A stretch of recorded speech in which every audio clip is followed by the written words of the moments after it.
Welcome to our September webinar with Texas Medical Institute of Technology. We are absolutely thrilled to have a terrific set of panelists and a superstar speaker today. I'd like to welcome everyone to the webinar and remind everyone to go to safetyleaders.org to download the slides if you have not done so already. The title of the webinar is Building Leadership Power, Crisis, Crucibles, Teams, and You. This is Charles Denham, Chairman of TMIT, and I'd like to just clear a couple of housekeeping details. For any of you that are not getting good audio sound, make sure that you have the audio speaker function up at the maximum on your computers. And then also I would like to ask you to double check if that doesn't work, to click on request a phone line at the bottom of your WebEx screen, and you can go ahead and access a line.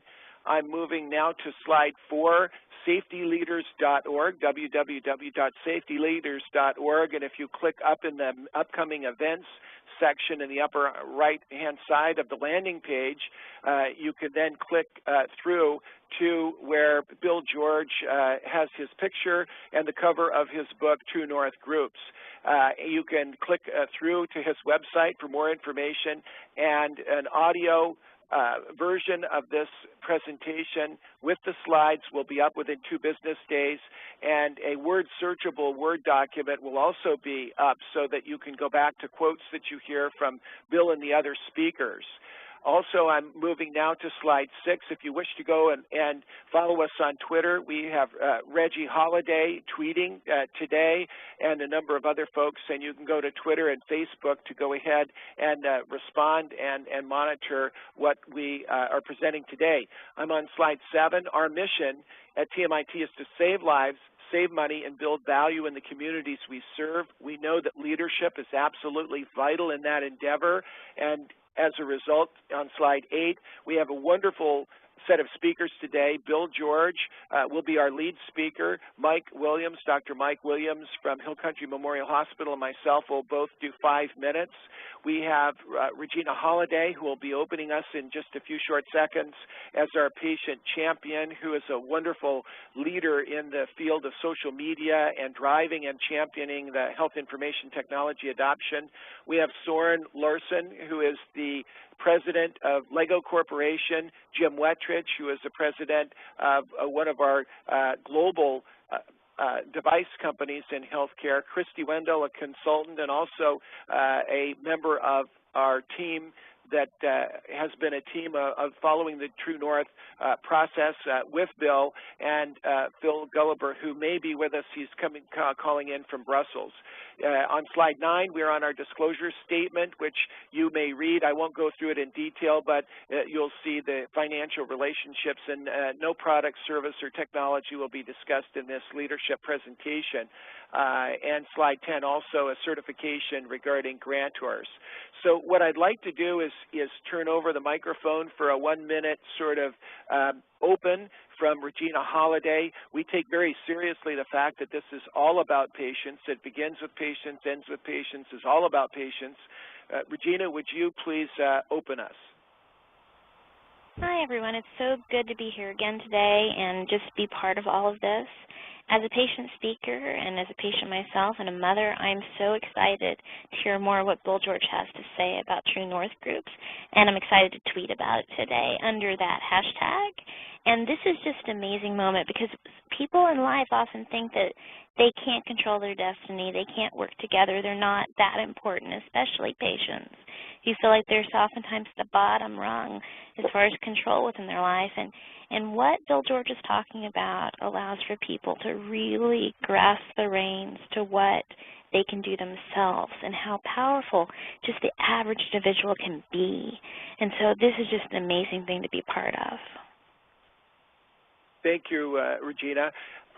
Slide 12 shows the covers of Bill's books, And I have to share, it's just such a personally rewarding experience to know Bill, to be taught and led by Bill, and God has brought our lives together in many ways. Years ago, I represented a group of 1,500 hospitals and developed the methodology they used to buy products and services, Medtronic, where he was the CEO, and probably one of the greatest CEOs of all time, worked across the table from us, and we were so impressed with their core values and how they use patient stories and their absolutely values and driven mission. And then later we both were speakers at the World Economic Forum, where he is on the board, and still later at Harvard as a co-chair of the Advanced Leadership Initiative, where I've had the honor to be involved as a fellow and a senior fellow. And then most recently, you'll hear from the team of a True North team today in reactors to Bill's presentation of his most recent book, True North Groups. Bill originally wrote Authentic Leadership, a fabulous book, which I think is just a must-read by everyone.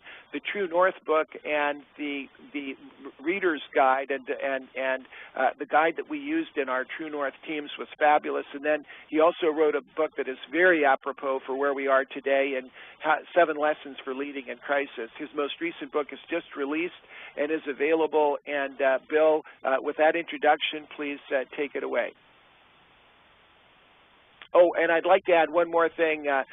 Slide 13 is the standing ovation that our group at Harvard gave Bill at the end on the final day. I've never heard of a standing ovation at Harvard Business School, and you see Bill's head bowed in humility, and I think it really says it all about Bill.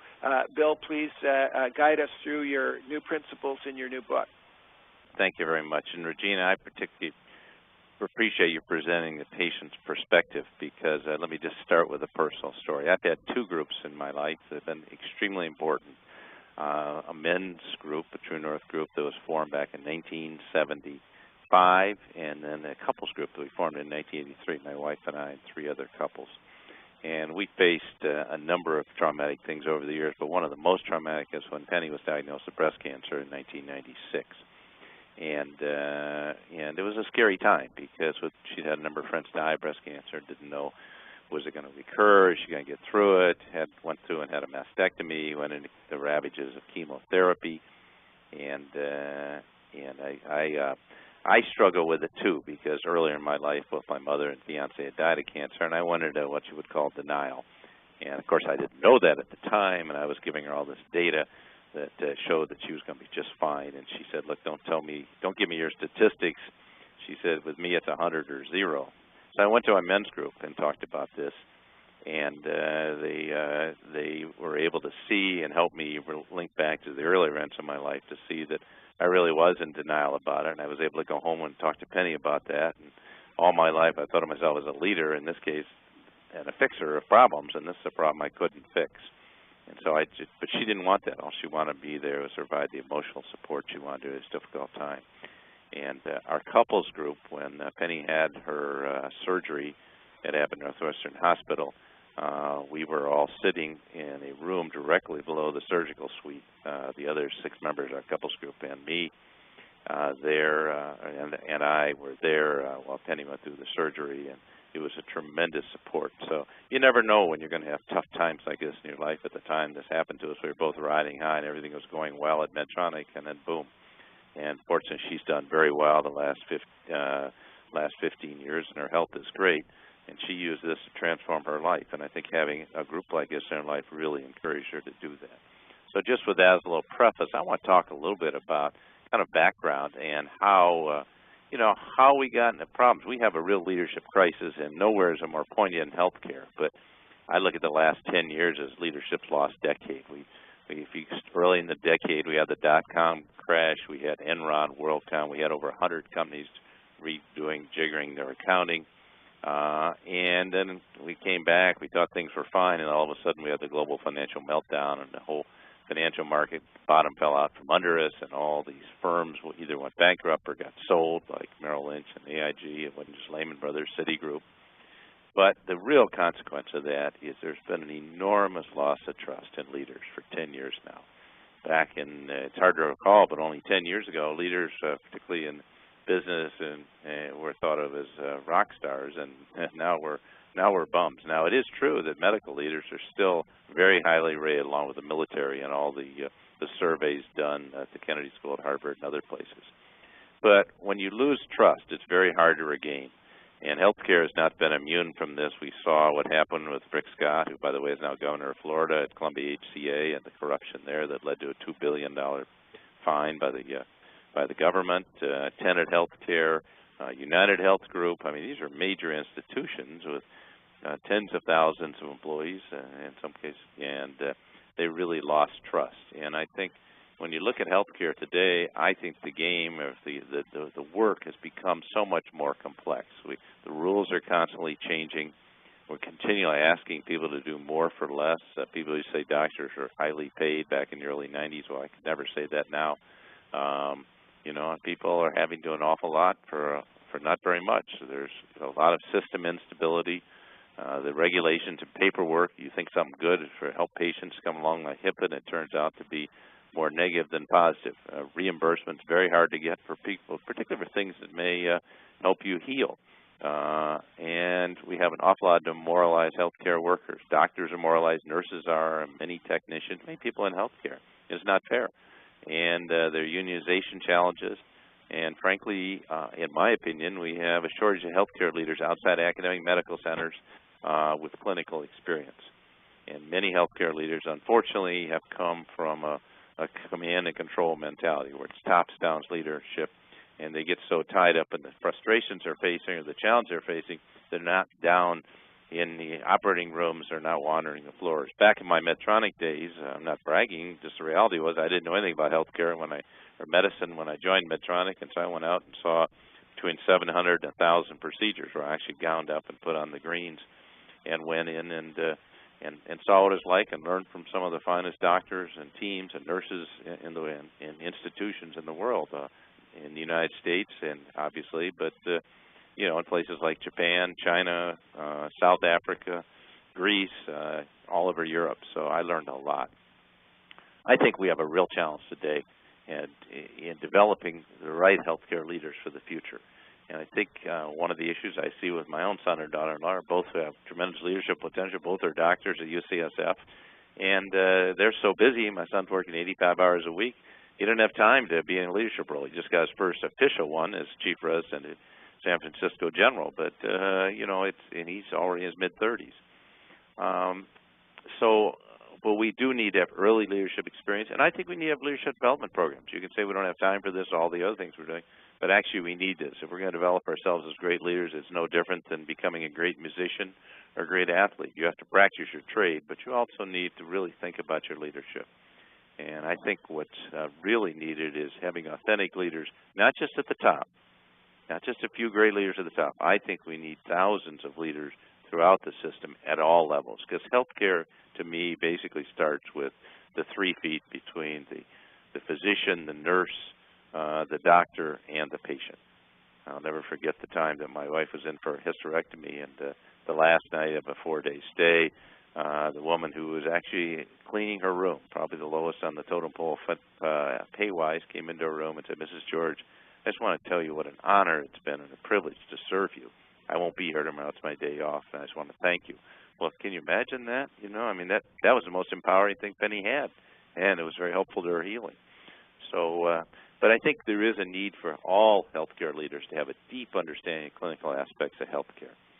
And so what's required? Obviously, understanding clinical medicine, but I think we find with leaders the distinguishing factor in leadership is not IQ. It's not raw intelligence. It's emotional intelligence. What do I mean by that? That's your self-awareness, your self-control, your ability to build authentic relationships with people, your social awareness and skills that Dan Goleman talks a lot about. And the research is now showing that that failures in leadership don't come from lack of IQ. At least once people have 120 IQ and up, it comes from lack of EQ. But then on the positive side, it's emotional intelligence that's a differentiating factor. And so I think the key is how to help people develop self-awareness. It's nice to say, but how do you do that? And it takes, I think, clarity around your values and knowing who you are. And you get that, I believe, by understanding who you are and having a group there, not just for support and counsel, but for honest feedback. Where do you get honest feedback? Where you can have people say, Bill, you're going off, and to realize that you're either not following your passions, you're not playing to your strengths, you're getting carried off in other things. And how do you lead an integrated life? With the stress we have in work, I think it's important that we have a full life and not just work, and that we really know why we want to lead at all levels of leadership. And this is where I think a True North group becomes so important to us. Well, what is this group? These are small, intimate group of peers that meets on a regular basis. Our men's group meets once a week. Our couples group meets monthly. Our Harvard Business School, the one that Chuck and some of the people on the phone call are actually meeting twice a day. And at HBS, they meet for the MBAs about once a week. So it gives them an opportunity to really talk about the important issues in their life. And these groups help us become resilient to challenges we face, to bounce back. We all face adversity, whether it's in our personal life or in our professional lives. And how do you stay grounded? How do you not start thinking you're more important than you are? How do you not let your ego take over? And who's there when you have difficult times of stress and difficulty? You're certainly not going to put it out on your Twitter account or your Facebook account that you're facing these kind of things. But who's there for you? Your family, maybe. Let's hope, but not always. And who's there to offer counsel, advice, and honest feedback? As one person said in the class that Chuck and others took, I got better feedback in the last hour than I had my entire career. And when 5 people tell you the same thing about yourself, it's pretty compelling. And I think that's something that's extremely important to us. How do we see ourselves as others see us? Because until we can do that, we can't become good leaders. Why is this essential in healthcare? Well, I think we know that healthcare can be a lonely place to work. For all the hundreds of people around us, it still can be very long, with long hours, stressful work, and in a lot of cases, just a lack of joy. And there is an awful lot of paperwork and regulations. I see the training that my son or daughter-in-law have had as doctors and how much time they spend on paperwork. And we all feel the loss of patience. We're not numb to that. And in many cases, it's an individual. It's supposed to be a team, but people act like individual performers. And in many cases, there's also an absence of constructive feedback. There may be off-the-hand feedback, but maybe not real structured systems. And sometimes we have people that go off their own way and aren't sensitive to the emotional needs of their colleagues. And I can think of so many cases where I've seen conflict among professional groups in healthcare. So how does the group work? Here's the way the group works, is that, and we describe all this in the book True North Groups. We describe the rationale, but more importantly, it does give you the details on how to form a group. One person in the group acts, or a professional can be hired to act as facilitator and prepares the program. So if you meet weekly or bi-weekly, that person is responsible for the program for that week. In our groups, we rotate that responsibility among people in the group. Other times, people want to bring in a professional to do that. Typical topics, by the way, there's a whole syllabus in the book for the first 12 programs, which may take a week or two, a meeting or two each, and then about 35 additional program ideas. But might start out, I think it's really important we talk about our early experiences and our life stories, the most challenging times we face, which we refer to as the greatest crucible of your life, gaining self-awareness, challenges and practicing your values, times you've deviated from that, how you build authentic relationships, and how you build a support team. And then, very importantly, how do you lead an integrated life with all the stresses we face? And I think learn how to listen. That's something I certainly learned in my groups. I'm not a good listener, and I've gotten better. I can't say I'm an expert listener. But part of that is giving and receiving non-judgmental feedback. How do you give feedback without people taking it personally? So groups tend to go through a series of stages. We use a mnemonic that was created back in 1964, forming, norming, storming, performing, and reforming. And so in the chapters of the book outline each of these, so I'm going to go through those and just share more about that. I think it's important who you choose to be in a good group. In your group, we suggest that you start with 2 or 3 friends and talk about the characteristics. And we have a suggested list of characteristics you see on chart 24. A willingness to be open, and share. It doesn't work if people aren't open and share. You can't be just a voyeur listening into your group. Everyone has to share. How do you learn to listen without judging? As I said, that's something I had to learn. And particularly when you have a diverse set of experiences, a diverse set of people in the group, you have to commit the time and energy to the group. You can't just show up, and you certainly can't be absent from the group. And that does take time, and that's a problem. Our men's group meets 7:50 in the morning to 8:30, and that's just the time we block out. Our couples groups meets on Sunday nights. So we try to find times when everyone's not committed to their work, or even so, people are out of town some. People need to be comfortable with self-reflection and be curious about themselves, about other people, and the world in general. And I think it's helpful to have a positive outlook on life and a good sense of humor. Without that, I think, groups can have a lot of laughs and can pick people up when they're down. But most importantly, I think it's a desire for us to grow as human beings and as leaders. And so when we wrote True North Groups, we wrote it for people both who see themselves as leaders and people who just want to grow as individuals.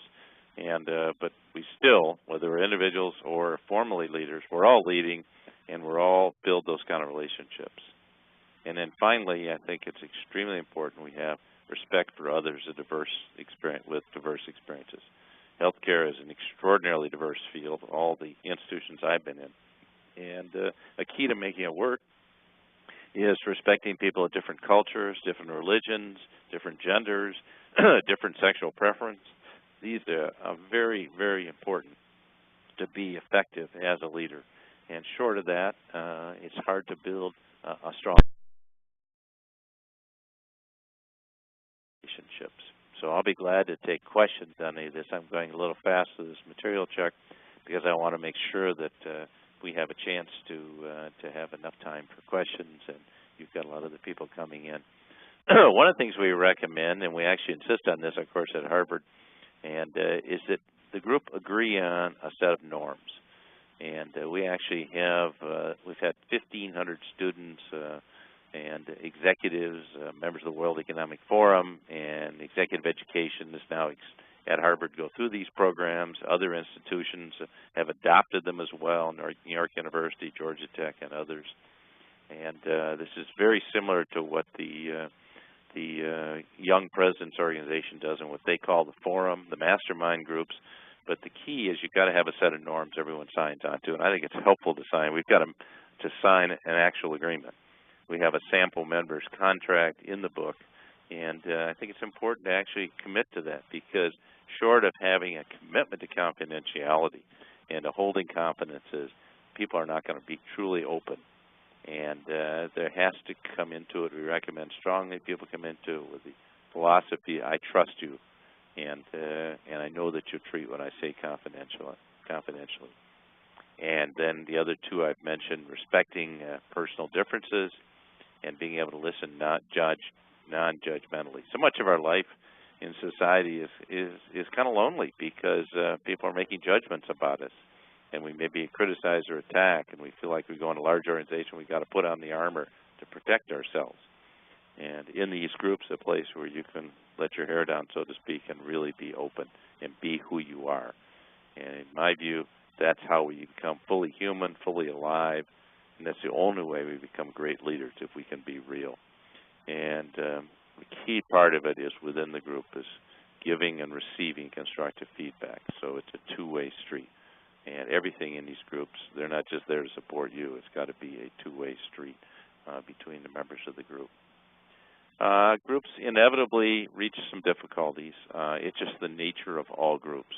And actually, it's not the absence of difficulties that determines the quality of the group. It's how well they resolve them. It's not surprising to have a member of any group of 6 to 8 people be more dominant. Sometimes people are more dogmatic. And I think the capacity of the group to sit down and talk to that person, confront them if necessary, and ask them to take a little bit of a back seat and really learn to listen to other people can not only help them in the group, but can help them in their leadership and in their work. So they don't always have to try to be the smartest person in the room or come up with the right answer.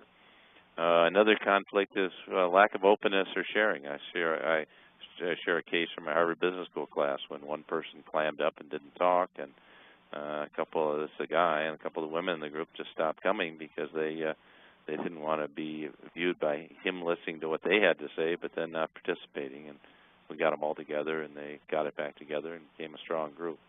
Loss of trust, anything you do to violate that trust. Certainly if you were to share something that someone in the group says with somebody else, that breach of confidentiality could cause real problems. Sometimes there's a lack of commitment. People don't make it to the group on a regular basis, and it's very hard to be part of a group if you don't show up. As Woody Allen said, 90% of the task is being there or showing up. And also, sometimes groups, particularly of very bright people like we have in healthcare, it's very easy to go off in intellectual discussion and not deal with real personal issues.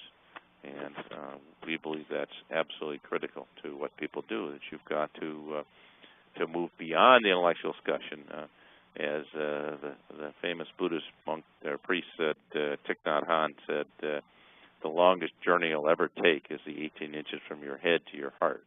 And I really believe that. I think the opening up and dealing not just from the head but from the heart as well is critical to anyone who wants to lead or be fully alive. Next we come to performing. What are the ingredients of high-performing groups? Well, one characteristic is people who attend regularly. They are committed, and we recommend that groups have an annual retreat. And getting everyone there is always a challenge, but that becomes very important. If you can spend a day together, a Saturday or a Sunday, we're doing with our group on November 19th, our men's group. The second, and our couples group does regularly have these retreats, a trust that's built on confidentiality, that there's a positive chemistry and a bonding that takes place. I was very pleasantly surprised, and you may hear from members of Chuck's group, how quickly they bonded as a group. And I saw this happen, and they were only in the Harvard Business School class, leadership class, for 5 days, and yet they bonded by day 2 or 3. I think you need to have sound facilitation. You can either do that professionally, you can hire a professional facilitator, you can have a rotating membership facilitate, or you can have one member who facilitates all the time, or another option become quite popular is have a facilitator come work with you for the first half dozen meetings and then move on, and then the group does its own facilitation.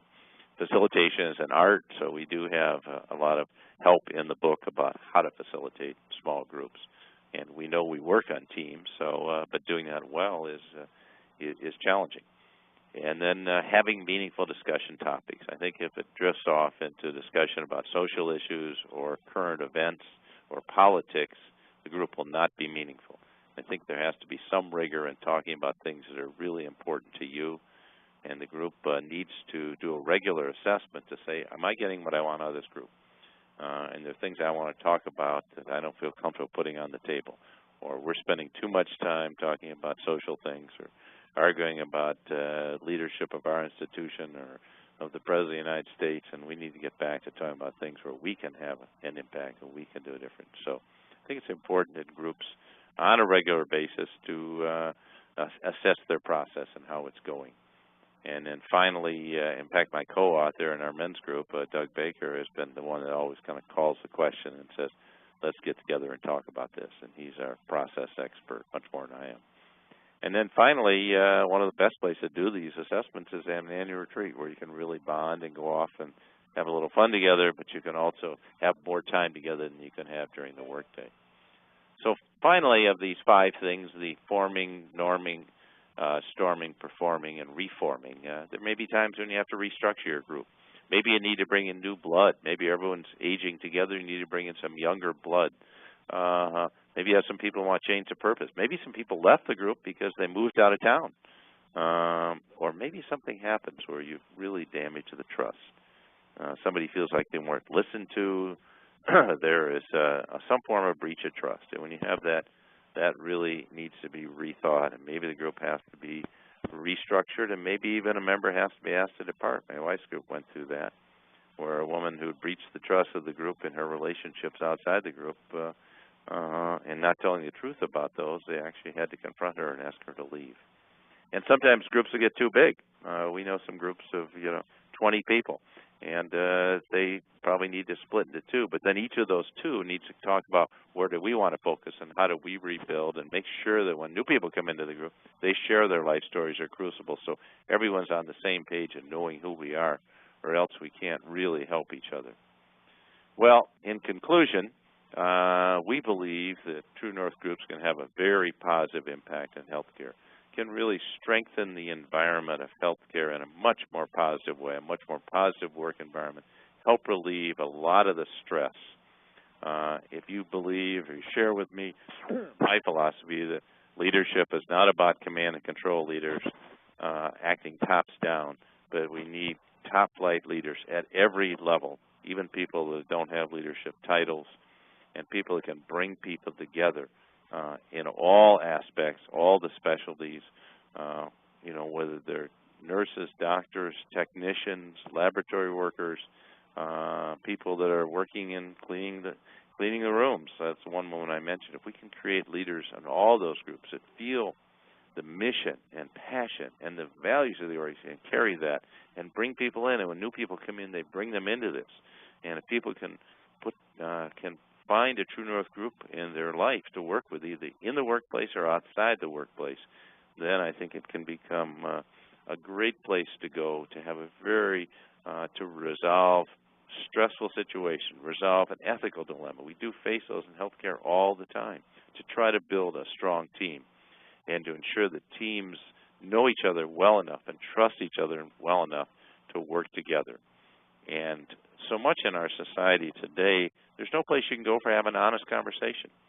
One of the people we quote in the book is Robert Putnam, who's one of the 15 university scholars at Harvard University, and he wrote a book called Bowling Alone. And our men's group studied that several weeks, and what he found is that all groups are declining right now. And so we think, like the Rotary Club and all the various clubs and organizations people used to join, well, we think that groups like this can provide that rejoining, if you will, of small groups and give people somewhere to really have honest conversations. I should add, should have said this earlier, these are not therapy groups. People may need therapy, then they should probably get professional help for therapy if they have really significant issues that need to be addressed on a therapeutic basis. There are lots of other groups. One of the things we have in the book is if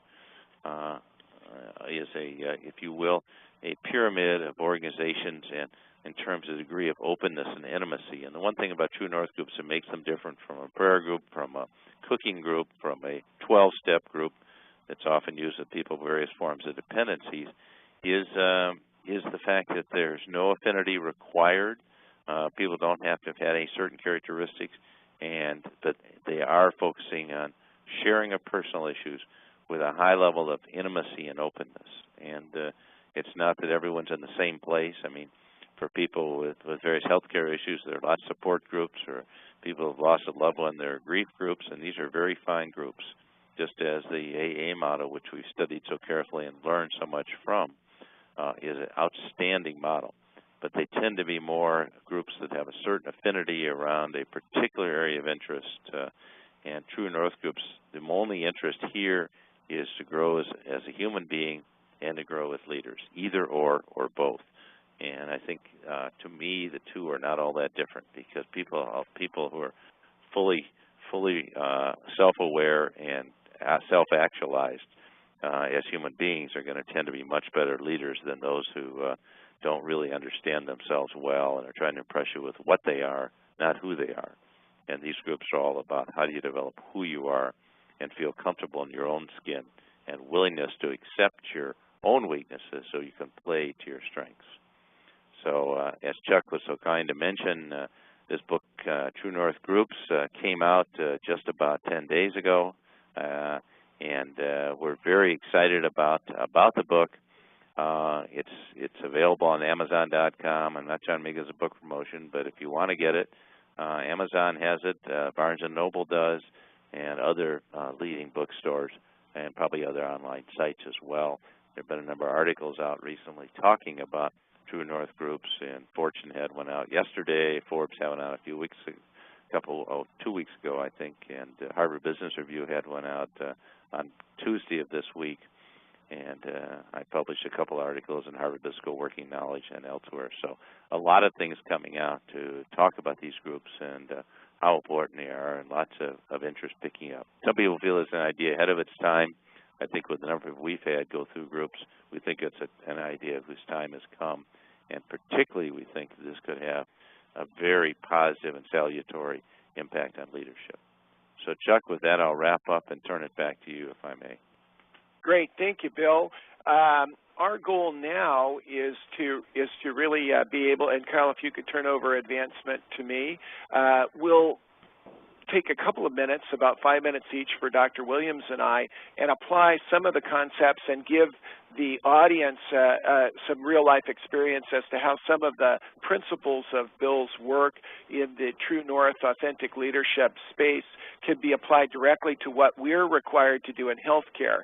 And so as we look at applying some of these principles, the first slide that I'm putting up with the no outcome, no income tsunami, which is slide number 32, addresses this no outcome, no income event that is occurring with dramatic cuts in Medicare, likely to be even more, that are tied actually to outcomes. We're moving from products to performance, from sales to solutions, from no outcome, no income to a no outcome, no income space. Slide 33, we address that we have found that the real high performance envelope of great care and safe care is at the intersection of not just technologies that enable best practice, but really it's all about leadership. And leadership being a verb, not a noun, not a designation of position, but actions that could be servant leadership at the front line, right up to the top, and the board being involved. The National Quality Forum Safe Practices, which were released in April of 2010 at the National Press Club and are available to all hospitals, have now become federal standards. And these practices address, most importantly, the issue of culture. And so the first practice actually addresses the leadership structures and systems that we need to have in place. And we'll hear from Dr. Dr. Mike Williams here shortly about how they've applied these.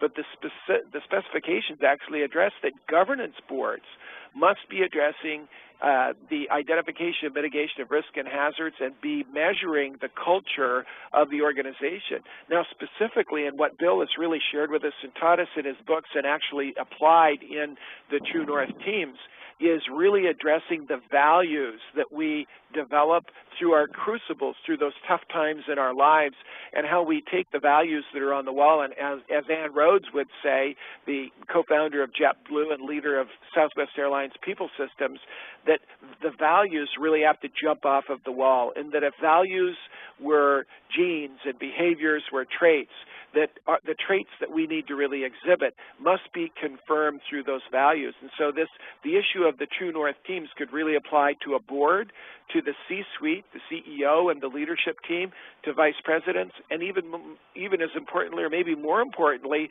right down at the front line in a unit like radiology, like laboratory, and other divisions. And so we just grabbed these slides and have expressed these just to remind us that these are in this program. Now, Safe Practice 3 addresses teamwork, team training, and skill building. And we know that the requirements now of many states are to go back to the safe practices and to have training in performance factors and performance systems and how we understand those things working, but probably even more importantly, how the core values of the organization are expressed through the behaviors in team collaboration. And I can think of no better way, and I think we'll invite Mike Williams to really kind of talk about how these things can be applied at the front line in hospitals like his. I'll just address the fact that we have a group called the Green Light Program, and Mike and Hill Country Memorial are the rural leaders of the program, but we have Mayo Clinic, Cleveland Clinic, the Harvard-affiliated hospitals, including the Brigham and Women's Hospital, Vanderbilt, Ascension Health Care System with the Seton Ministry, as well as others like Catholic Healthcare Partners and Loma Linda Medical Center, who are all involved in helping us identify the performance factors and building impact calculators. Interestingly, you could really measure the impact of leadership, and the leading cause of sentinel events reported by the Joint Commission are in failures of leadership, adherence to protocols and processes. Dr. Williams will address our most recent initiative is to work together, to weave together rural and small hospitals, who we envision are kind of like PT boats. They're small, they're nimble, they can really focus on their core values and rise to the occasion of this no outcome, no income tsunami that's happening. Much larger systems are more difficult to manage, and we can think of no better way than forming small teams to be able to get in touch with their values, get in touch with their own authentic leadership, go review their crucibles together the way we did and what you'll hear from our reactor panel regarding teams that were formed when Bill taught us at Harvard, and be able to deploy these. It's very, very low cost, high impact, and a rapid way to move. And I'm just going to address one of our programs that can be where these are being applied and where we're developing, and that is in the area of radiology and high-performance radiology. We're finding out that we do 80 million CT scans a year in America. 20 to 30% are probably overuse. We also have misuse issues and underuse issues. And the accidents that have occurred across the country, are they technology? Are they leadership? Are they practices? It turns out that more of the issues pertain to how well we're administrating the protocols and safe and better practices, and our knowledge about this equipment that is really dangerous if not used in a proper fashion. And we know that the fastest way that we can address these accidents are with leadership. So you'll be seeing in the months to come, we'll be addressing the 5 rights of imaging, the right study, right order, right way, right report, and right action, and be developing checklists both for consumers and for organizations, and probably most importantly, a guide for the radiology department. And what better way to really get a department and division together than to have those leaders get together as a team. We know that there'll be continued media and press events that'll be occurring because we do so many studies, and the fear and the real risk of radiation is an issue. So as I close, tomorrow there'll be a meeting in Washington, D.C. After this webinar, I'll be catching a flight to Washington, and there will be leaders all over the country who will be working together to address hospital-acquired conditions and transitions in care. $500 million of contracting will be made available to organizations across the country who will be able to focus on these transitions in care and the issues that will be tied to payment that are critical. So it's important for us to recognize that CMS is our partner in these things. Quite often we think of CMS as our just a reimburser, and we have Dr. Don Berwick leading the Centers for Medicare and Medicaid, who really is putting the energy behind these performance initiatives where leaders really can help us understand why our core values are so key and be able to change the attitudes of the folks that we have in our organizations the way Bill did through Medtronic and through working with a number of us as leaders. I'd like to turn things over now to Dr. Mike Williams. Mike, not only an MD, he is an MBA and a master's in public health from Harvard that he's just finished, and leads a hospital in Fredericksburg, Texas. And Mike, we'd just like you to take it away and give us an applied example of how you've used the True North principles in running and getting in touch with the core values of Hill Country Memorial and put them to work. Mike? Chuck, thank you very much for the intro and your thoughts, and Bill, thank you for your thoughts as well. I think what we have seen is that not only in all of healthcare, but more specifically even in rural healthcare, that there is, as Bill put it, a lack of authentic leadership. And in many ways, what I hope to show you in a minute is how we've taken on the initiative of developing leaders from all levels of the organization, as well as and then fostering that leadership development on through to some levels of maturity. We feel like that rural healthcare, especially, not only all of healthcare, has a decision to make, and we're at a point in time where significant decisions have to be made. Whether we take the more common path, which these are just some characteristics of how I would portray that, we know that in summary, all these characteristics lead up to the need for authentic leadership to walk us through many of these issues we're dealing with. We know that Much of healthcare is advanced innovatively with technology and equipment, but we also know that management practices in many healthcare organizations are still 20th, if not 19th century level of thinking.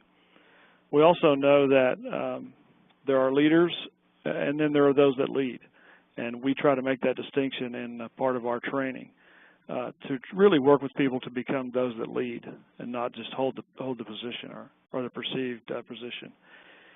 Recently, one of our statewide organizational meetings where our board members attended, one of the speakers made this comment, and it's concerning in that many are already predicting the death of rural health care, and that's also kind of compounded by the fact that many of the aspects of the National Healthcare Reform Bill didn't really have a place for healthcare at the table. And we want to address that by a new approach to how we think about the issues.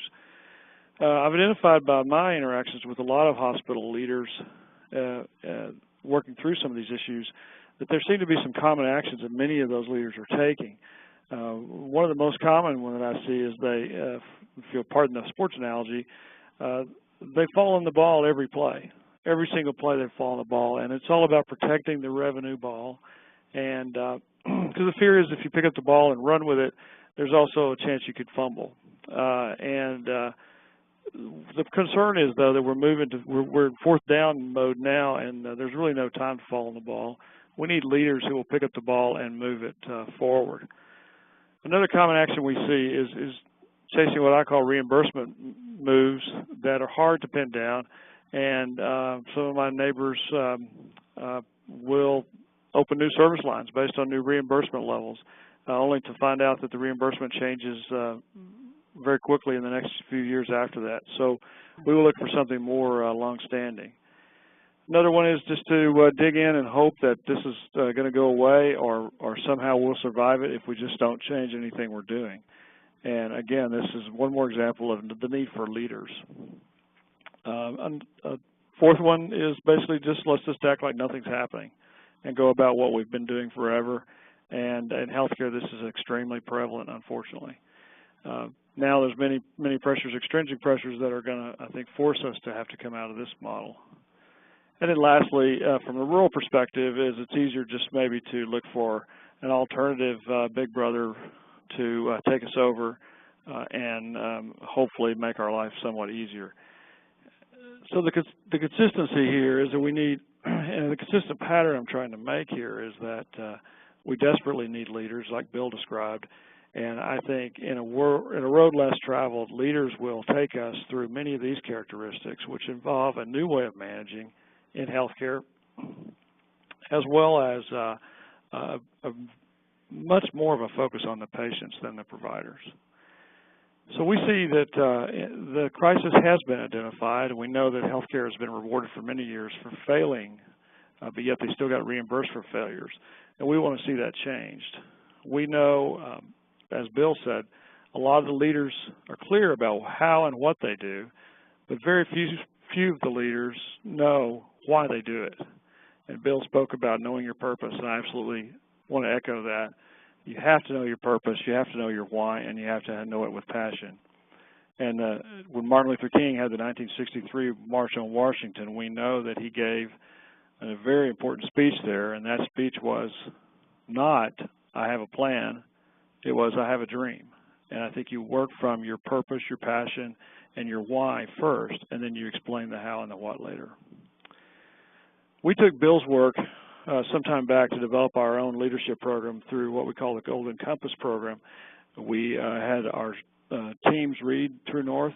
We put together a cross-sectional team of employees at all levels, and we then went through a naming exercise, and that naming exercise led to aspects of a compass rose that then we use in our supervisor training, and much more of our management training, and other leaders who want to fall into the development program for the future fall into this training program.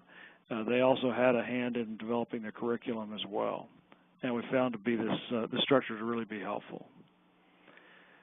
Lastly, a couple more slides. There's no coincidences. Dr. Denham and I met many months ago and developed an idea that possibly we could bring rural healthcare together in a coalition format, and we created what's called Texas Cares. This is our new initiative that will, I think, have a very significant impact on rural healthcare, and it will allow us to take this to many, many hospitals in the country. And we're going to focus on these issues. He mentioned the National Quality Forum safety standards, the imaging safety. We'll also focus on readmissions. And when you drive out preventable harm and you drive out complications, your cost of care goes down, and you start to eliminate other areas of waste and variation. And lastly, clinical integration with our medical staff is key, and we have the patients involved as well, so all the stakeholders are represented. We're a little guy, and we look for examples of the little guy winning over the big guy in a system that's stacked against them, and there's plenty of real-life examples that we like to hang on to. And these are just some of those. If you're not familiar with them, we feel like we can achieve much, even though our size may be perceived to be limiting. Lastly, one of my favorite quotes from Peter Drucker is that if you really want to predict the future, you have to find a way to create it. We think that's created by the example Bill has set with authentic leadership and forming leadership groups so these leaders have a place to come and share and grow together. And with that, I'll turn it back over to you, Chuck. Great. I really appreciate your work. And I know, Bill, it's great. There's no better compliment than seeing your work put to work out in the field. I'd like to shift gears for a moment, just let you know while we're doing the webinar, we're going to show you a set of polling questions that you'll see in your lower right-hand corner of your screen, and they will allow you to make a vote as to whether you're interested in the deep dive on the principles of authentic leadership and more content regarding the teams, and then also address a number of issues regarding whether you'd like to start your own team.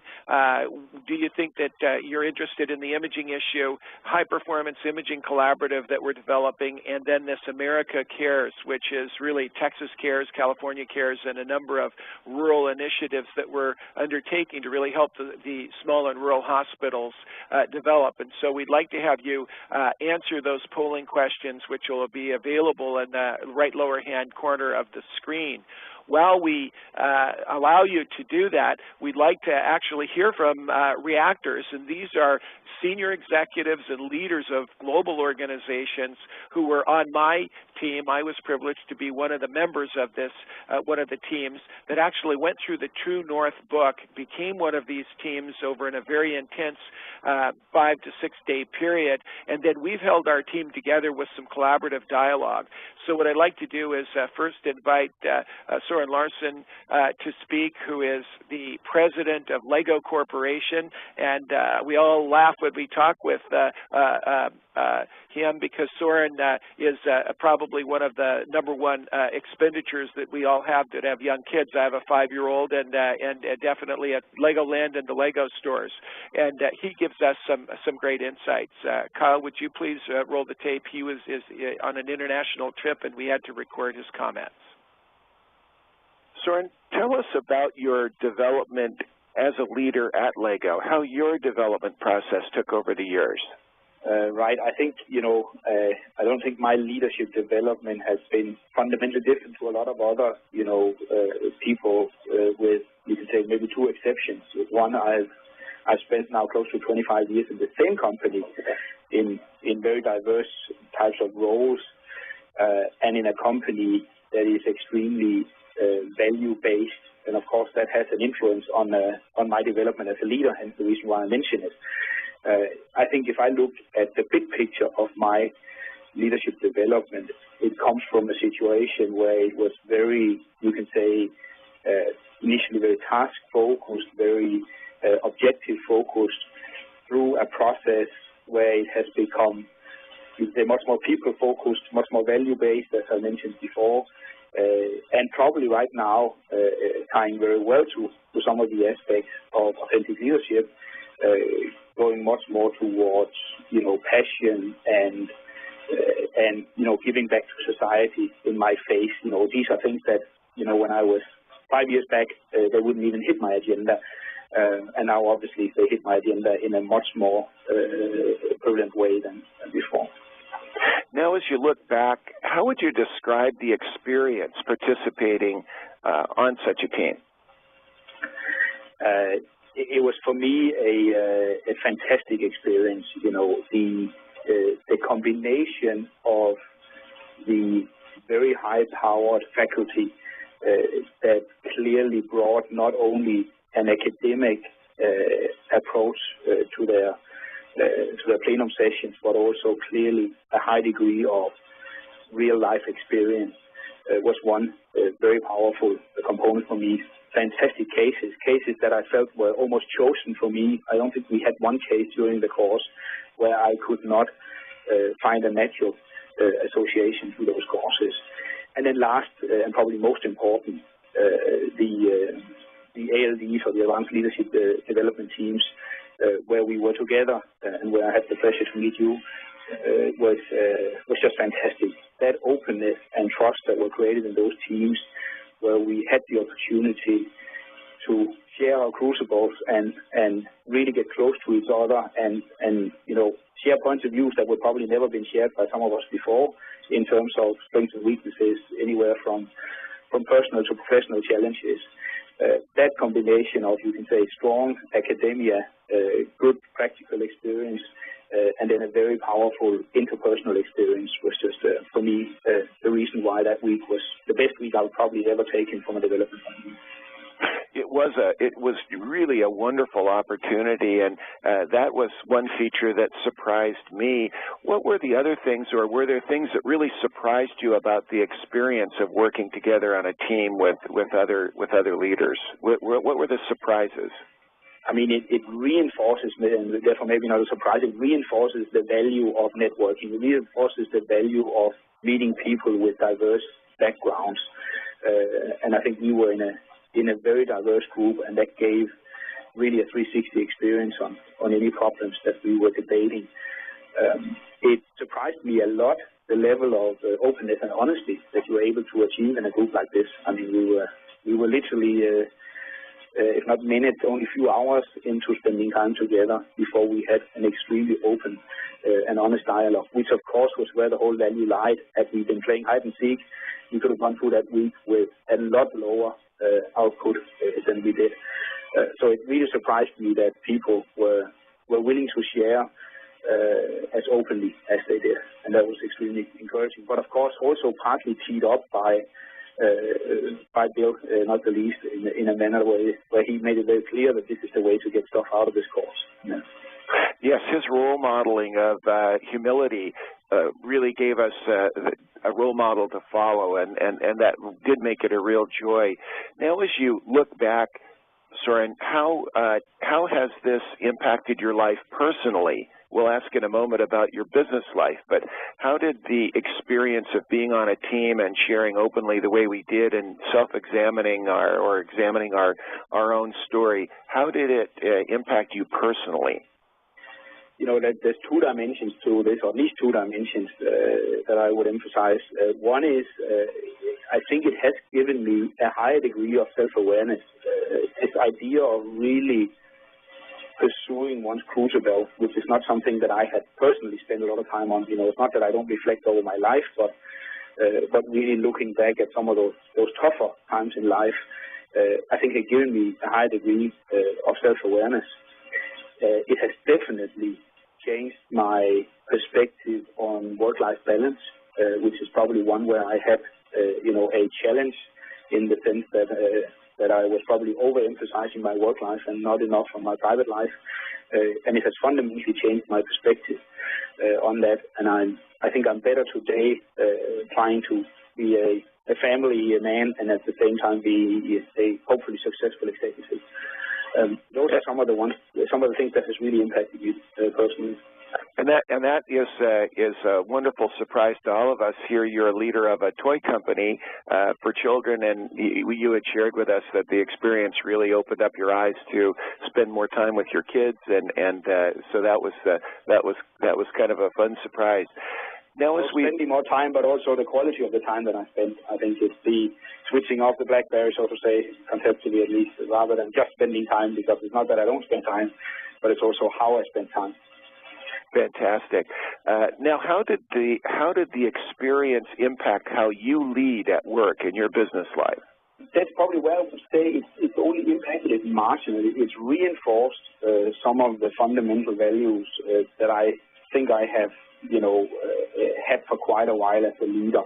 It's reinforced the importance of, intrinsic motivation and passion for what we do. The whole discussion around what's your number reinforces to me that, it's not all about money. It's really about doing something that is meaningful in life. And I think that's not a new revelation to me, obviously, having worked for the same company for 25 years, and as I said earlier, a company that's very value-based. But it has definitely reconfirmed to me that that path and that approach in leadership also is probably fundamentally one of the most important parts of leadership. Fantastic. Thank you so very much for your input. We know your leadership of a company that we're all aware of. It's fun to hear such a great leader at a company we all are aware of. You're more than welcome. It's a joy to be able to participate in this, and it's a joy if we can encourage someone else to join this, as I do believe that it can almost become a movement if we create more authentic leaders. I think that's something that any society in the 21st century requires a lot of, so it's a joy to be able to support. Great. Thank you so very much. Thank you. So now what we'd like to do is hear from Jim Wettrich. We've known Jim, our group has known Jim for many years as a very thoughtful and a passionate business science person, and he leads a medical supplier company. We'll be sharing his perspective and answers to similar questions from his perspective. What were your expectations, Jim, when you made a commitment to join the Authentic Leadership Team approach? Well, my expectation was that there would be genuine and sincere sharing of experiences, both positive and otherwise, complete authenticity, and I guess tremendous resolve and commitment on all the participants' behalf to make the team efforts and the team exercises extremely valuable, and that's indeed what we found. Chuck, as you know, it was an extremely rewarding process, and one that I think led to great insight and to great satisfaction for the team. Jim, now as you look back on the experience and the fact that we've been able to hold our team together, but most importantly, going through the process and going through the True North book, how would you describe the experience in your words? And then also, what surprised you? I think the expectations that I had going in were actually greatly exceeded. I think people came with tremendous passion for authenticity and also for leadership, and that people had done the pre-work. There had been lots of thought given to the exercises, and I was wildly, the whole process wildly exceeded my expectations. And that said, my expectations were very high. So I was extremely pleased by the intense participation of the team members and our classmates in general. And Jim, how did it impact your life personally? Well, Chuck, I think chaos and entropy, of everyday life has continued to become greater and greater, and we're all feeling caught as the hamster on the wheel. We spin until we simply can no longer spin, and there's never been a more apropos time for forming True North groups in my mind, and wonderful Bill and his co-author have created the roadmap and compelling reason for True North groups, and now more than ever in a tough economic milieu with high unemployment, we need the strength of a True North group to help us navigate these stormy seas. When the seas become calm, the True North groups will still be there to provide the depth and intimacy we need and the support for continued personal development. So how did this impact how you lead, Jim? I think, Chuck, it's an evolutionary process, leadership, and it's helped me understand, in far greater detail the impact of authenticity across the continuum and the spectrum, and not just in a formal work environment, but also taking that into very personal and typically fairly private situations. Jim, two last questions. First one is, what advice do you have for others contemplating a commitment to True North groups? Yeah, as I mentioned a few minutes ago, Chuck, I really think with everything that's going on today and the fast-paced hecticness that we need to all carve some time out to pay attention to ourselves and to those around us that we care for. And having a group like this, it's kind of like exercising, It's much harder for most people to follow an exercise regime, but if you got a buddy or a group of buddies knocking on your door at 5:45 in the morning wondering where you are, it's hard not to get out of bed in the morning because you don't want to let that team down. And I think the same is true in these True North groups as well. Great, Jim. Final issue. In healthcare, you're a supplier, a president of a major supplier company. We know we're heading into some pretty rough seas ahead. Any specific insights to those of us specifically in healthcare regarding the use of this approach in developing ourselves as great leaders? I think, Chuck, it's clear,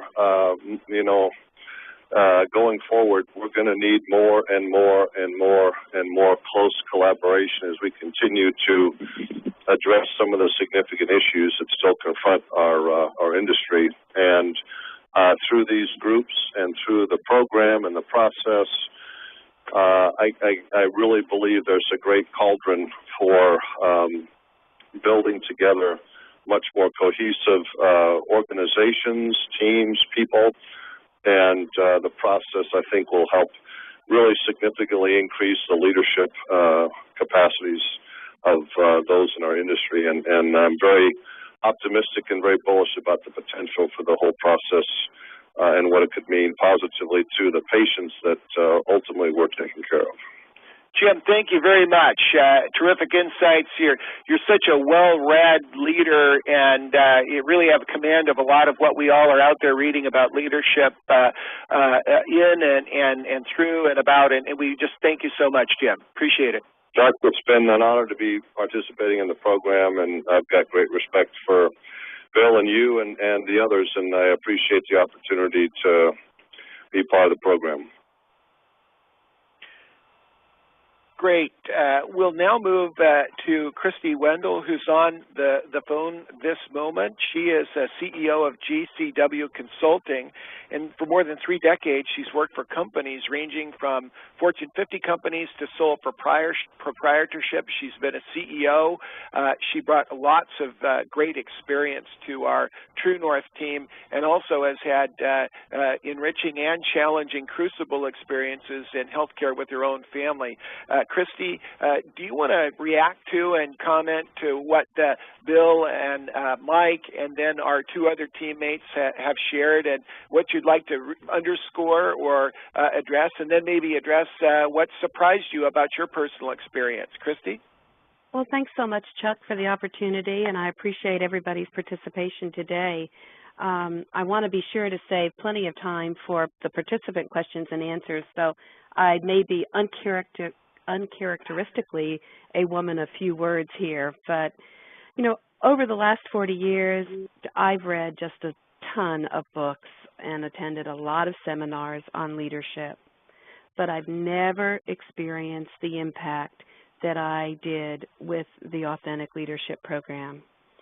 The topic resonated with me, so I had decided to attend the one-week course at Harvard Business School with Bill George, and what a profound week, as we all know, that was. I wasn't really sure what I expected. It surely wasn't be to transformed, but that's exactly what happened. Authentic leadership, I just can't emphasize it enough, has the absolute potential to change your life and enable you to be fulfilled. And so I just thought, how powerful a takeaway is that? I kind of likened it to leadership yoga for your brain, just stretching your mind while on an absolutely life-changing journey. The leadership group, as you know, we all had the privilege to participate in, was such an amazing experience. I can echo the sentiments of the previous two speakers from our team. The high level of trust that was almost established within the very first hour that we met was like nothing I had ever experienced.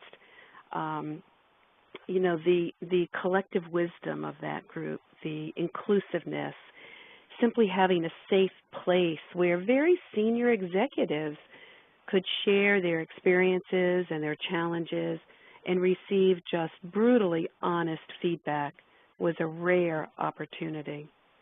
And then you had that environment in which it was almost forced time to reflect on that experience. And, you know, what a fabulous foundation to build success upon that. And now, thanks to the insight of, you know, Bill and his latest book, True North Groups, you know, we know this isn't an exclusive club. It is very much needed in today's environment. It starts at the very bottom of an organization, not traditionally where we think of leadership as being tops down. And, you know, as the boomers begin to retire, and I think of the challenges that are facing the Generation Xers and Ys, and, you know, things like layoffs and work-life balance weren't even in the dictionary when I started managing in my business career. But the complexities and the rapidity with which our environment is changing today is just absolutely incredible challenges that the leaders of today face. And I think having the support, the backdrop of a True North group is just going to be an essential part of every leader, no matter where they fall in the organization, no matter where they hail from, no matter what part of the globe. You're going to need all of the tools in the Authentic Leadership Toolkit to really be effective and manage in today's world. Thank you, Christy, for your wise words. You really bring a wealth of experience to the party and did to our team. I'd like to go to Phil Gulliber, who is the Vice President of Pharmaceutical Sciences and Strategy and Portfolio for UCB in Brussels. Phil brings the perspective from the supplier side of the community and also as a scientist and involved in R&D. Phil, your reaction to what you've heard and insights and the special surprises and insights that you experienced. Well, I can only emphasize what a tremendous opportunity is to get involved with this type of group. I mean, my own experience was no less than my colleagues. We were able to, in a really safe environment, really explore issues, and for me, it was a real experience in taking the time to step back and look at myself and think about what my true values really were. You know, deriving from the understanding that one needs to really understand who you are and what your values are in order to lead, and lead as opposed to manage. And the group was a tremendous nucleus for that type of effort. So that's just a tremendous opportunity. For me, it was a real awakening to step back and look at leadership in the context of my job and realize, to be involved with something like pharmaceutical R&D, what a really great privilege it is to be in an environment where one takes the highest levels of science and uses them to make people's lives better. And those kinds of concepts and those kind of ideas, taking them to everyday decisions and everyday work, was really the great benefit of the group and the authentic leadership experience for me. The group itself was just a terrific experience to interact with such high-level professionals, to be able to share in a safe but controlled but challenged environment, to have people who really understood and were very high-level and professional people themselves, to be able to get their feedback and to be able to stop and look at yourself in that context. Again, just a wonderful experience, certainly a life-changing experience, I think, for all of us, and one that I think all of us are very much committed to in the future. And the new material that Bill has put out just answers, again, so many questions about getting involved with these groups and how one starts it and how one, gets to a point where you can sit down with fellow professionals and share common experiences. And the last comment I'll make is like the others. I think it really is a total experience. So while the workplace and the leadership in the workplace has been incredibly positive and productive as a result of my experiences, also my family and my personal relationships. You step back, you look at it, and you realize the things that are important, which are what values are all about. So just can't say enough positive about the whole experience. Well, thank you, Phil. I think all of us had reflected after our experience on our team that we had no idea how personally impactful telling our own stories were. Examining our crucibles, I found myself that I realized things about myself that I just had not even thought of. And I think it's kind of part denial and part that, as Bill has shared with us, we tell our story publicly as our heroes of our own story. It's just natural. But when we sit in this intimate environment and can really peel back the onion and identify what has made the values and made us what we are, it really puts us in touch with a new impactful power. So as I go to power, I'll turn to Regina Holliday and get your reactions, Regina, either to the True North teams or what you heard from Dr. Williams about the rural hospitals that want to take hold. I know you have a passion for health information technology, but want to give you a chance to react to this, and then we'll turn to Bill with some questions. Regina? Well, when the entire call was going on, I was really struck by something that happened to me earlier this week when I got an email from the Meetup group. And I don't know if anybody belongs to Meetup, but it's a major national organization where you meet up with other like-minded individuals and go over complex topics like Health 2.0 or informatics, and it's just brilliant. And I have never gotten an email from Meetup ever in my entire experience going to these meetings.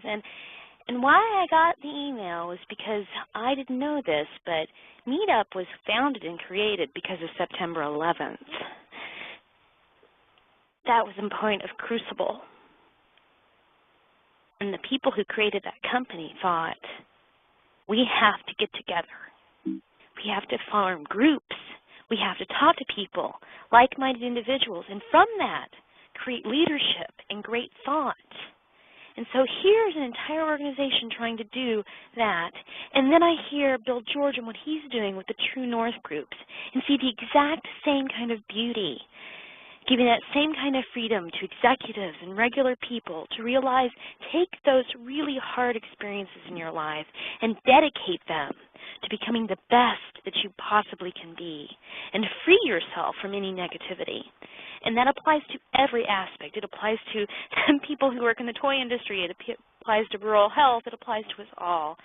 So that's just brilliant, and I'm so pleased that I could be part of that kind of thought process. Well, thank you so much. Thank you so very much, Regina. And your experience, we don't have time to share, but you have really dedicated your life to really help all of us be aware of patients and put them first.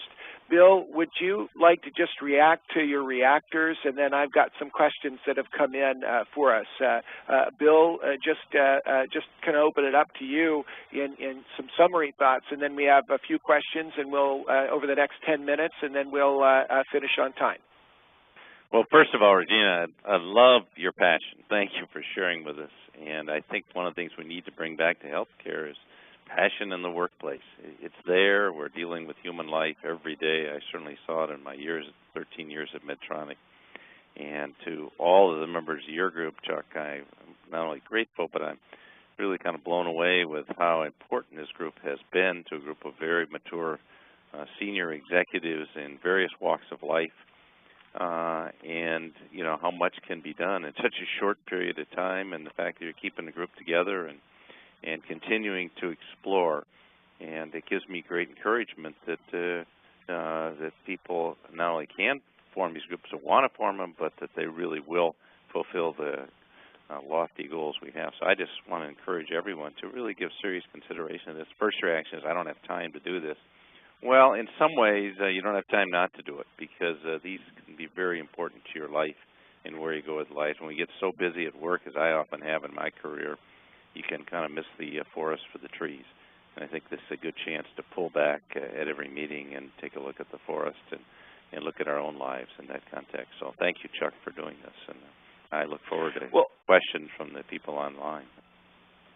Well, it was very surprising to all of us. You had a room full of some pretty tough leaders who did not come to a altar call, did not come to an event that they really even understood would be such an emotionally impactful event. And then you had them apply those principles back in their very tough practical and strategic duties. And I think that was a big surprise to our whole group. One question, Bill, that we get from our audience was, do you recommend that people consider what's the best approach, or what are the features of this kind of a decision? Do we develop a True North group at work, or do we develop a True North group with people from other disciplines, people from our church, the questioner mentioned, and other areas? What are your recommendations, and what feeds it? That's no easy answer. So what are the features of how one might undertake that decision? Well, I think it can be done either way, Chuck. I think either you can form a group among your personal friends and people that you have no direct professional connection with, and that you know well or want to get to know a lot better, or maybe you know 2 or 3 of them well and not the rest, and build it around that. Or I'm very encouraged now by the possibility of professional groups operating at work, finding a place to meet at work outside the normal work day, before or after, and because I think their colleagues share common frustrations, common problems, common challenges, and can really dig into those things. My colleague Doug Baker and I, who's my co-author, and I are setting up, and he's taking the lead on this True North Groups Institute, with a website by that name, to help people do this. But I'm very encouraged you can do it right at work and get more opportunity to do that. I think healthcare is desperately in need of more team building amongst the professionals who work there, amongst the disciplines, more interaction. And I think having diverse groups like this in the work site can go a long way. And frankly, it relieves any of the time burden of travel, anything like that. But so I would like to, in healthcare specifically, encourage a lot more of that. And it's not about organizational politics. It's really about who you can trust and getting your people together that you can have those kind of relationship with. Well, the word trust, Bill, really is key, and I'm coming back to Mike Williams. Dr. Williams, how do you get started, and how do you create the trust at work with people that, you know, you've got a working relationship with? You've done it. What advice do you have to other hospital CEOs, healthcare CEOs, or leaders of divisions, units, or even nursing leaders on a floor? How do you get started, and how do you create the trust knowing that you've got all kinds of business politics going on? Any advice there? You know, Chuck, I think it goes back to just basics. It's just doing what you say and saying what you do, and following through and living from a point of integrity, so that people know that you're the real deal, that you're transparent, and that you're open and honest with them every time, and there's no exception to that. And then I think over time, as healthcare always seems to be full of, there's plenty of challenges. The challenges give us plenty of opportunity to work together in very high-pressure situations, and as you do more of that together, you start to build more and more trust.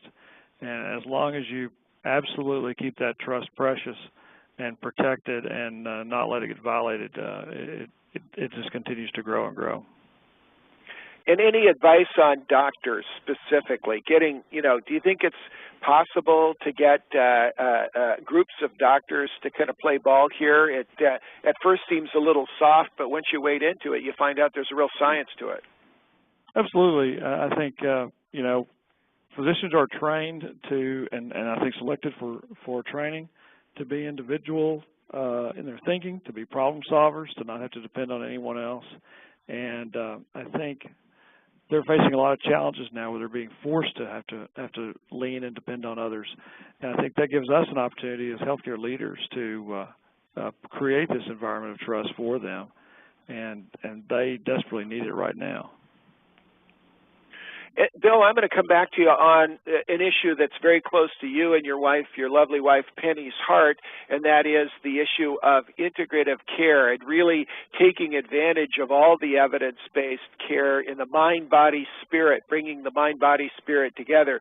Is it just a crazy idea to consider having a True North team at your healthcare facility, inviting patients or even families to be involved, so that we can kind of get back in touch with healing and get back in touch with the whole body? Well, that's precisely what we did at Medtronic. We brought patients in on a regular basis because they helped all of us who work there and work such long hours really get in touch with what it's all about.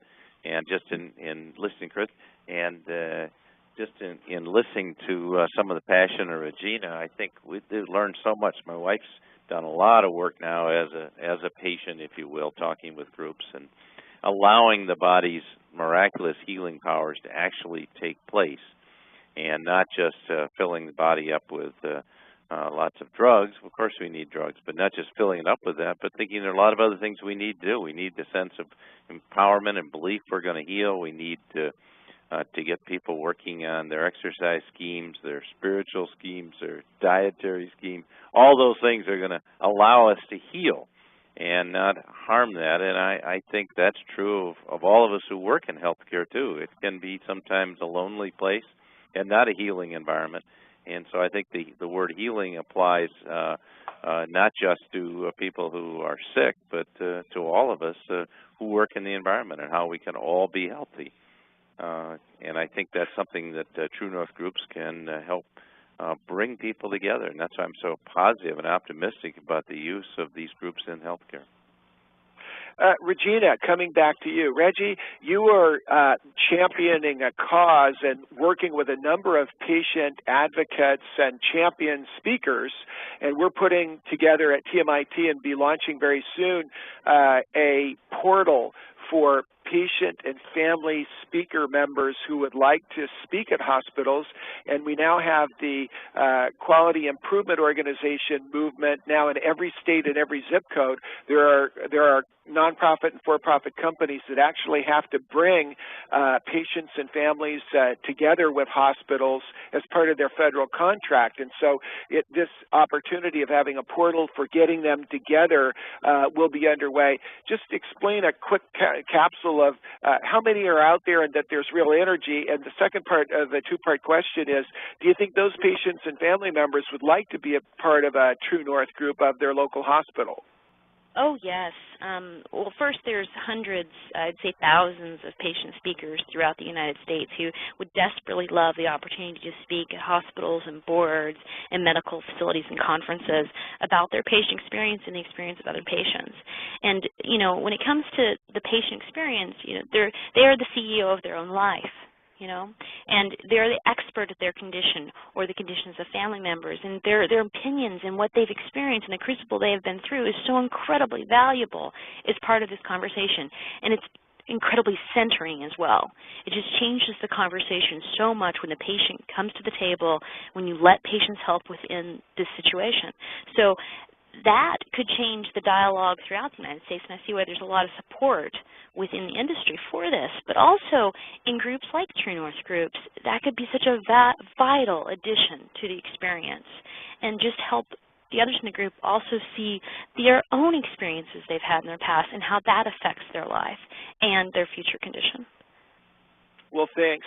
I'm going to ask Bill to just give us a closing remark. Then we'll go back to Regina, and we'll let her have the last word to inspire us as we go about our day. I just want to remind everyone that there will be within 2 business days, you'll have a word-searchable transcript of this recording. You'll have access to the slides and the audio that are associated with the slides, and we're so grateful to have Christy and Phil and Soren and Jim all reactors to Bill's wonderful work. And should we get a strong response of a deep dive for more content, we'd love to have Bill, you come back with us virtually like this through webinars and have our team, which we've held intact, to make a deeper dive comment. We'd like to thank Mike Williams for leading the Texas Cares and then nationally the America Cares program for the rural and small hospitals. A terrific leader, and he's offered his hospital and their medical staff and their leadership team to become a role model and really expose themselves to others to show how we can really do a better job in rural healthcare, of which there are 2,200 hospitals. I'd like to thank Laura Slayton and Kyle Kemp and Rod Reyna for doing a great job of organizing materials for us. And so, Bill, closing comment. We'll go to then Regina to send us off on our day, and I'd like the speakers just to stay in there on the line afterwards, just so we could do a debrief and a quick process improvement on how we can get better next time. Bill, closing remarks, and then Regina, and then we'll allow everybody to move on to their day. Thank you so much for your attention. Bill? Well, thank you, Chuck and Mike and Regina and the members of your group, and particularly Chrissy and Philip for being with us, along with Soren and Jim. I think I appreciate everyone staying with us for the whole time, the whole hour and a half, because I see tremendous opportunities here, and I hope you will give it a shot. I think you'll be surprised, as many of the people online have told you, with the outcomes and with the results. And so this is a no-risk proposition, a no-cost proposition, but a great opportunity, I think. And if we can start to bring the heart back to healthcare and the healing, not just of patients, but of everyone involved in healthcare through this kind of group, which I think has the potential to do just that. I think this is a way to get healthcare back on track. We can't sit around and wait for the federal government to tell us what to do. I think we have to heal and build healthcare from the ground up. And to me, this is one vehicle for doing just that. So thank you very much, Chuck, for having me on today. And I'd be delighted to come back if you ever want to do it again. Thank you. Regina, send us off on our day. God bless you, Regina, for your energy. Well, I wanted to say, just like Chuck said, you know, we could have a deep dive in another discussion, but everyone that's part of this call, you can have a deep dive in your own life, in your own crucible, on anything that's happened to you, the worst possible experience, and you can take that moment, that despair and anguish, and you can create an equal and opposite great goodness for others. That is what I would like you to leave this call today thinking about, what amazing things that you will create. Thank you. Have a great day. That closes our webinar. If our speakers could just stay on for a moment.